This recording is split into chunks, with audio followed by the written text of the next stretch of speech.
What happens when you stop making excuses? Everything changes.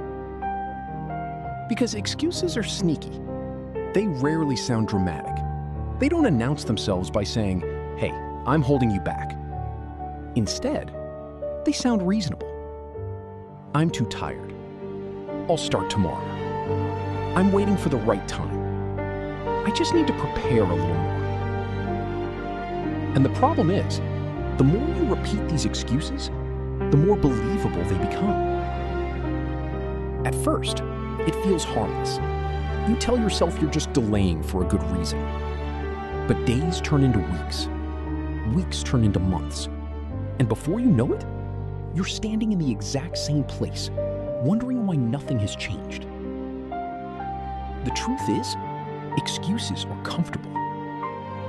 They protect you from failure. They protect you from discomfort. They protect you from responsibility. But they also protect you from growth.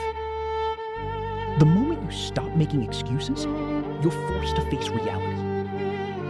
You realize that no one is coming to save you. No perfect opportunity is waiting around the corner. No magical burst of motivation is going to suddenly appear and change your life. It all comes down to your decision. And that's powerful. Because if your excuses were the reason you stayed stuck, then removing them means you finally have control.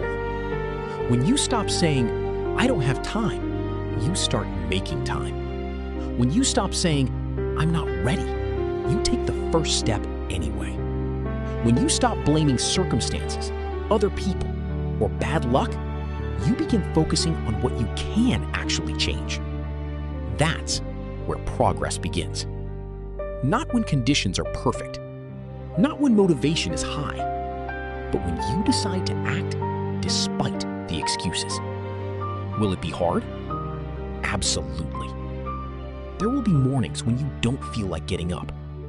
There will be moments when quitting feels easier. There will be setbacks. But every time you choose action over excuses, you build discipline. And discipline is what creates real transformation. The people you admire aren't successful because they had fewer obstacles. They're successful because they stopped negotiating with their excuses. So ask yourself, what excuse have you been repeating to yourself? And more importantly, what would happen if today was the day you stopped believing it? Because the life you want is usually hiding behind the excuse you keep making. The moment you stop making excuses is the moment your future starts changing. And that moment